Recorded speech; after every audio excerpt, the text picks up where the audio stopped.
All right, good morning everybody. This is April the 25th, Anzac Day, so welcome. We've got, looks like another lovely day out there, and I hope you've all had a good morning. For those of you who got up at really early on dawn, good on you.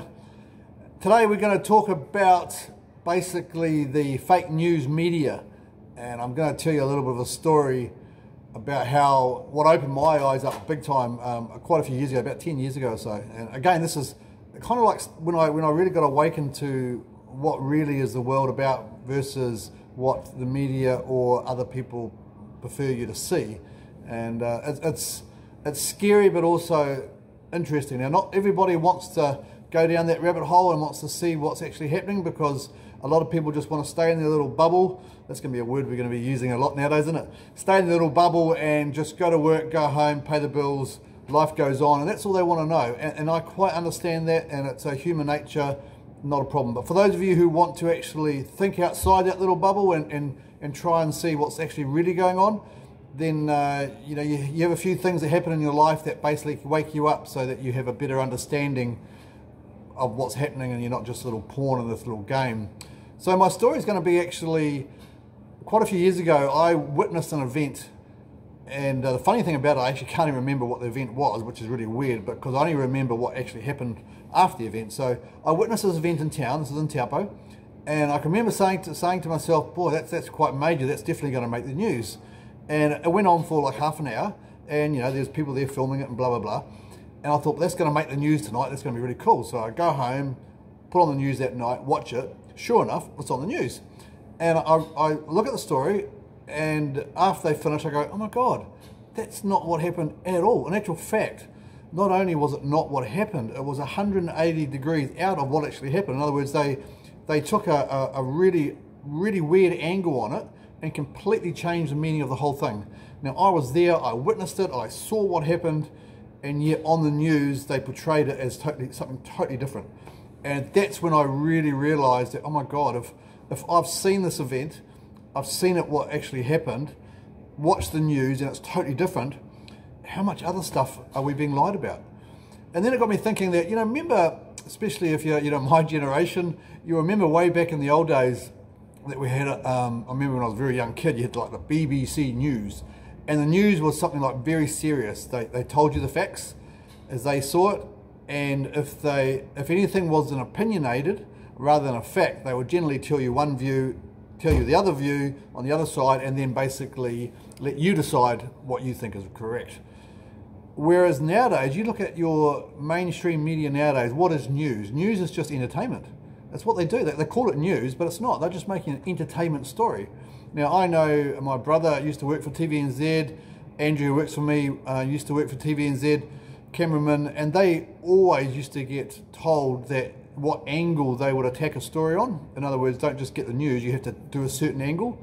And that angle would be depending on what made the best news, what made the, you know, people want to watch the news. So you can see just on that alone that the story is not going to be accurate. They'll do a particular angle. Now, if you look at most news today, there will always just be one side.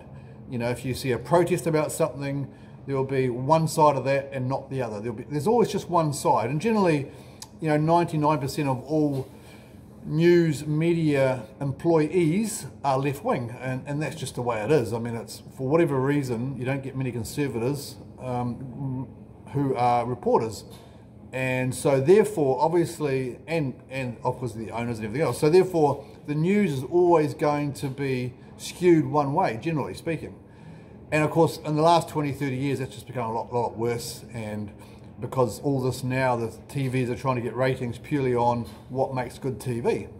Unfortunately, most people who, you know, have their busy life and everything else, they haven't got time to go out and investigate the views on it or investigate the other side. They just look at the TV or Facebook, which is even worse, and that's where they get their news from, and that's how they perceive the world. Now, you know, most of us who dig into this and look deeply realize that it's totally wrong. And in actual fact, it's so bad, it's scary. Now, there's lots of people, I mean, even Hitler said many years ago that if you tell a big enough lie often enough, people will believe it. And it's true. Human nature being what it is, you can say the most outrageous thing, and as long as you keep saying it over and over again, it becomes ingrained as being fact, even though it can be completely lies. And I've seen that as I've been more awoken to what to look for now. I've seen that more and more time. The interesting thing is people's reactions to when you try and question something, that we should always question everything. So if anybody gets defensive, angry or upset that you've questioned something, straight away that person's not thinking, because I don't mind people questioning any of my beliefs, whatever, because that's healthy, that's good, because I might be wrong. And I'm willing to change my beliefs. If someone can prove to me that what they think makes more sense, then I'm happy to change. But when people can't do that, when they're stuck in there, like this is what the Prime Minister said, so it must be correct. God, if I hear that again, I mean, that's bad, man. That just shows you that you are not thinking at all. You are reliant on a power figure to do all your thinking for you, because you don't want to take that responsibility. And history knows where that leads, which is not a pretty place.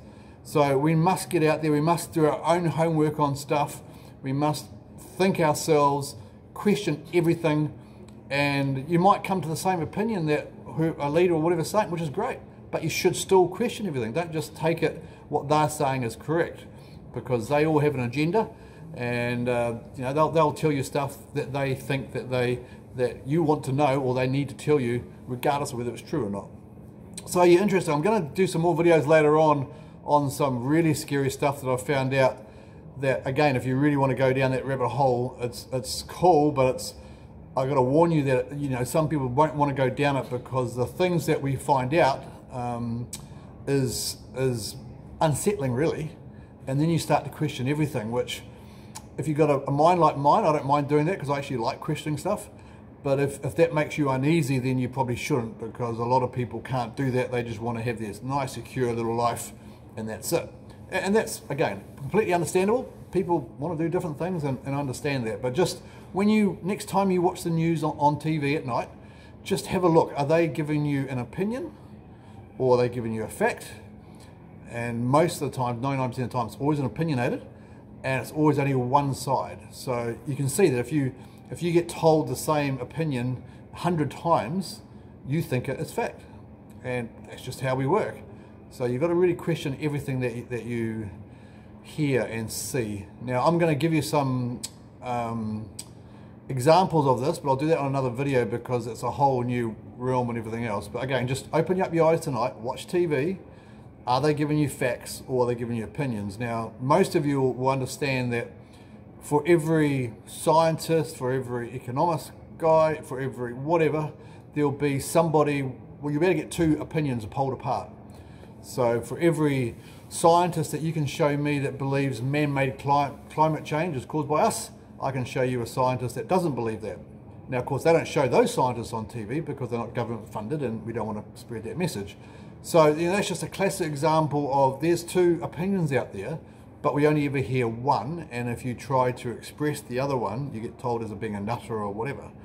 And again, not surprising if you've only heard that narrative of one side. Of course, that's what you're going to believe.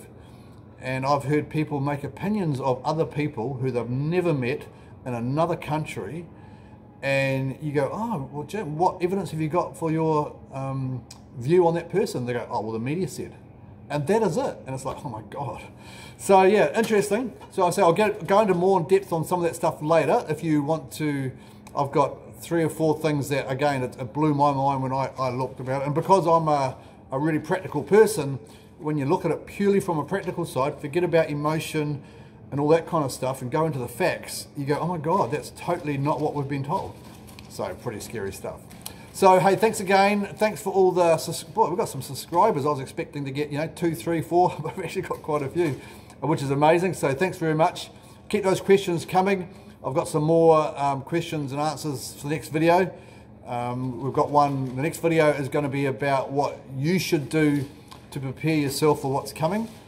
I've just seen on Facebook, again, I try not to get much news or information from that because most of it's not correct, but I just seen there was a communist on Facebook explaining about what he thinks happening in the future, and I read that this morning as a bit of a joke. And God, these guys are just so, they're just a wish list, they're just so unprepared for what's coming. And I just wish we would hold these guys accountable. So in 2 years' time, when we see what actually happened, we could go back to this guy and go, you shouldn't be having a job because this is what you predicted, and it's nothing like what you predicted. But of course we won't. We'll forget about it, and we'll just ask him again and be happy with what he tells us.